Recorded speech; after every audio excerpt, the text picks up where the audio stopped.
Hey everybody out there, doing a quick video showing everybody how to do a restoration on a scratched or oxidized taillight. I guess this would work on a headlight too. I'm doing it on a taillight. It's off of a 1999 Mustang Cobra. I'm going to start with, I'm going to do the wet sanding process. I'm starting with a 1500 grit wet sandpaper. We're going to be putting in some water.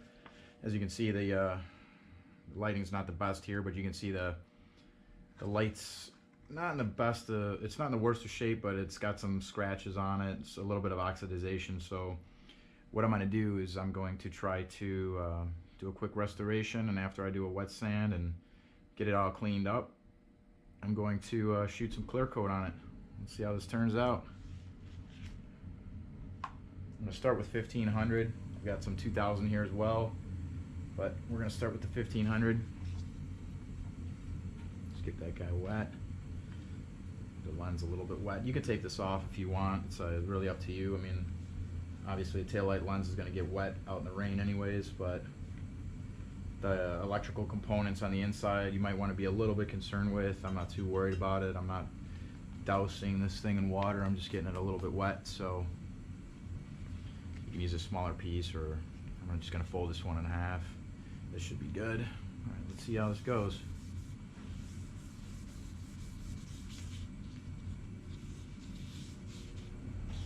Probably, if you're using this tail light is actually really flat on top.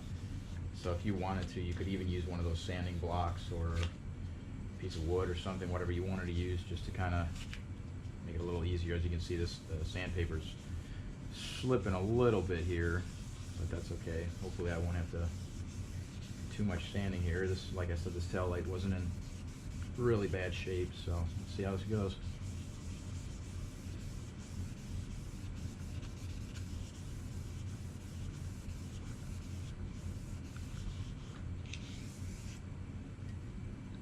Just apply a little bit more water. You can see the cloudiness in the water here. That's a little bit of the plastic coming off. So that's actually exactly what we want. Get a little bit of the rough and plastic off, and just get a nice smooth surface here. Like I said, we're gonna start with the 1500 just to kind of cut through some of the deeper scratches and some of the oxidization and checking, get that off of there, and then we'll move up to the 2000, and that should get us really, really close to smooth and ready for clear coat. This sandpaper you can buy it wherever, Walmart, any automotive store, just regular automotive wet sandpaper. Nothing special about it. In a second, I'm gonna give this a quick wipe off with the towel and see how it's looking. You're gonna have a little bit of a cloudy finish at first, but that's normal. You're actually putting very, very fine scratches into the plastic, but that's exactly what we want to do. So when the clear coat goes on, all that'll go away.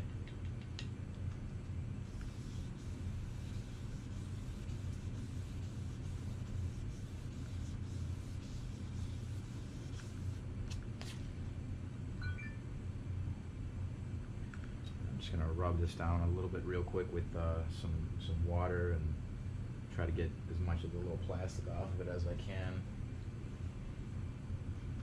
Once again, you know, I apologize for the weird camera angle and probably not the best lighting, but I think you get the idea. Okay, as you can see, the taillight lens still has a little bit of scratching here. The finish is definitely much smoother than it was. I think I'm going to keep working away at this guy, but I can already tell that the little scratches, there's a couple of deeper scratches here. Hope those come into focus on the camera pretty well, but there's a couple of deeper scratches here that have already gotten much better than they were, and there was some smaller scratches and checking in here also that's already starting to look better. I mean, it's not perfect yet, but it's better than it was. So we're getting there. I'm going to keep plugging away at this here.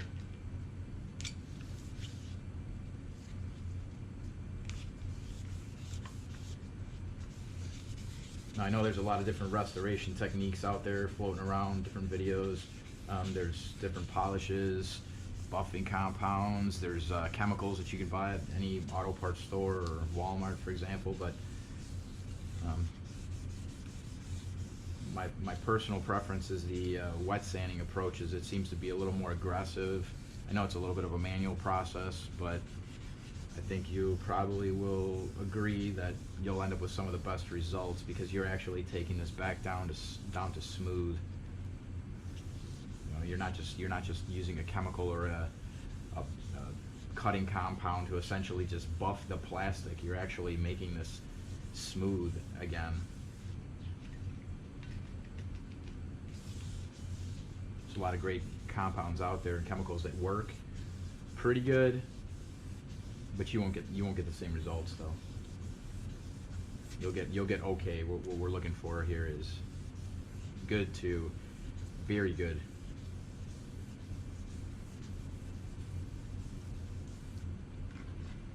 Sorry for the weird camera angle.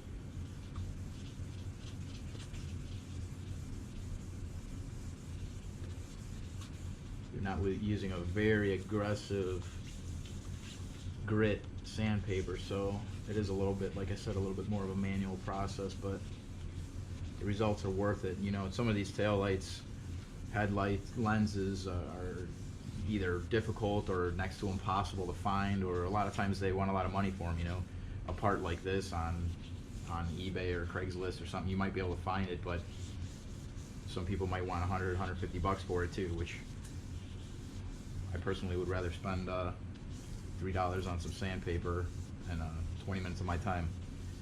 So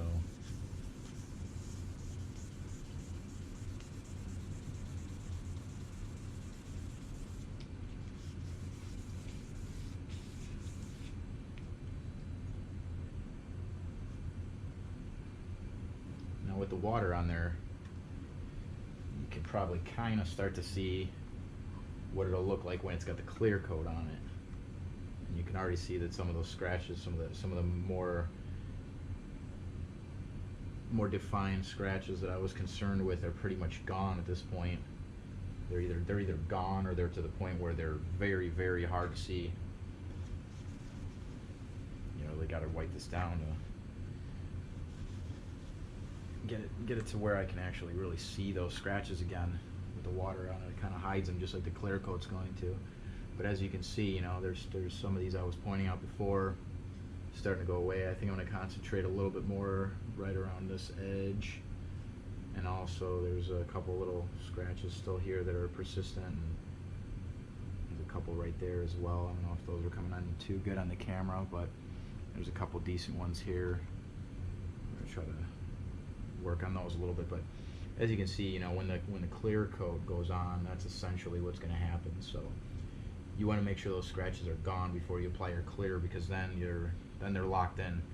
If you want to sand it after the clear coat is applied, you either are just sanding just to smooth out the clear coat, which is a normal process, or if you want to get through it to get to these scratches, you're going to have to actually sand through that clear coat, unfortunately. So let's keep working away here. See if we can get these scratches to a point where they're pretty much invisible, just a little tiny bit of water on them. Like I said, I'm going to focus a little more on some of these deeper scratches. You could probably start off with a little more aggressive sandpaper, maybe like a 1200 or even 1000 if you wanted to, if you've got some deep scratches, or if you've got something that has actually contaminated or leached into the paint.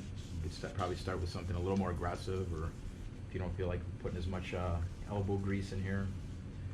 But I don't like to go too aggressive, because that's just more sanding I'm going to have to do with this excessive higher number sandpaper.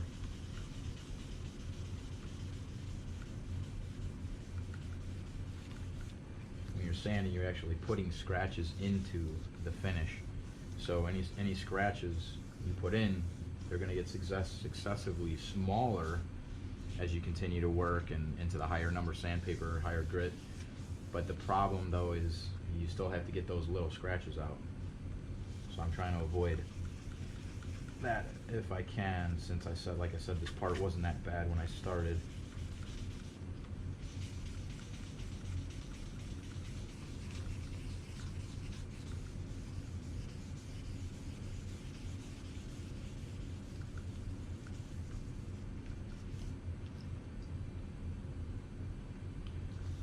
This is more or less the exact same process that people do with automotive paint, even single stage, two-stage paint. Same thing, you know, between coats, even after primer coats, you're sanding out any imperfections, any orange peel. Same concept essentially. I'm just giving it a check here once in a while just to verify my progress, see how things are coming along. There was one bad scratch that I was trying to work on, focus on here a second ago. I think that one's pretty much gone now at this point, which is good. We'll find out in a second how that's looking.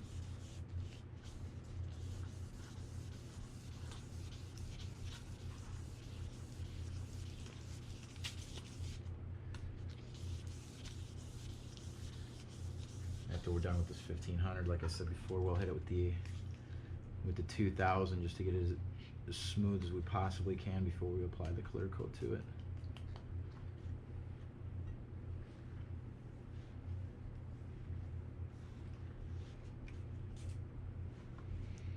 As you can see, this work area, I'm doing this on the floor here on this carpeting, which I really don't care too much about. So, but if you're working on some type of a surface, obviously this is just pretty much just water, but you always want to protect any surfaces you're working on, especially if you use any harsh chemicals or abrasives.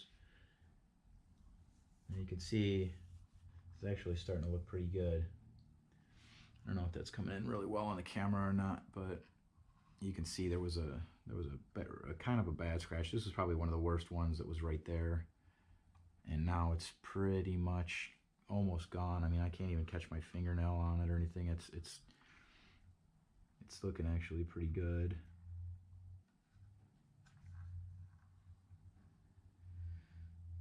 So I'm pretty happy with the results so far. All the little scratches and checking that were here, it's pretty much gone. You can still see it a tiny bit. I'm gonna focus on this end a little bit here for a second. Looks like there's still some scratches in there.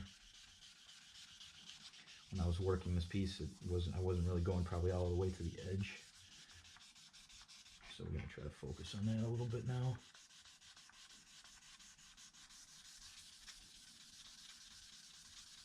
And if you get this really smooth with the wet sandpaper, once you put the clear coat on, it's gonna really seal up all those little scratches and put a really nice uniform, even finish on it.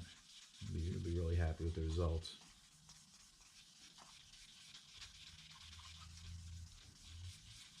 Probably have a similar result if you were looking for like a blacked out look. Probably could also put some of the aerosol blackouts that they sell at the stores. There's a spray that you can use. Also online, they also sell vinyl tint stickers that you can put on here on lights. Similar process. Clean it, prep it, put the sticker on, get the heat gun on it. Really adheres it well to the lenses.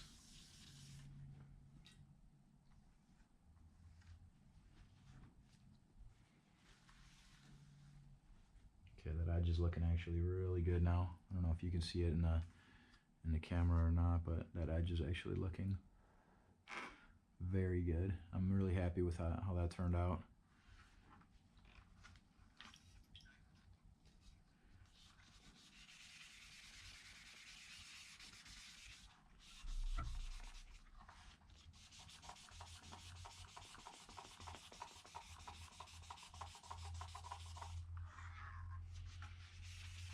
Like I said, sorry for the bad angle on the camera. It's kind of hard to get this in a good spot where I can work, but also get the camera to video it.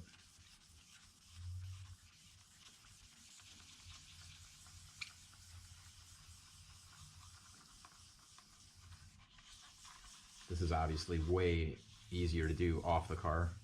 I didn't video the process of taking this off the car, but honestly there was 2 nuts that need to come off, and disconnect the wiring harness. That's it. I mean, it was super simple. I think I had this piece off in probably less than 2 minutes.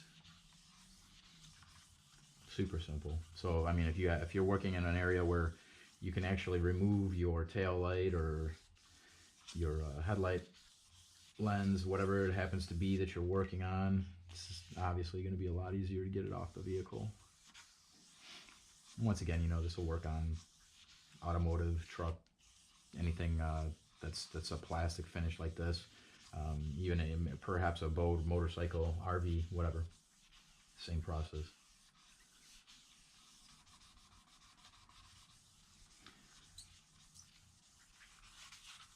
This is one plane that's almost done here, and then I've got this other side edge, and I'm gonna try to get cleaned up. Also, these are obviously not really that much of a hardcore contour, so I'm actually able to just kind of keep a straight edge on here and work through these little tiny scratches at this point.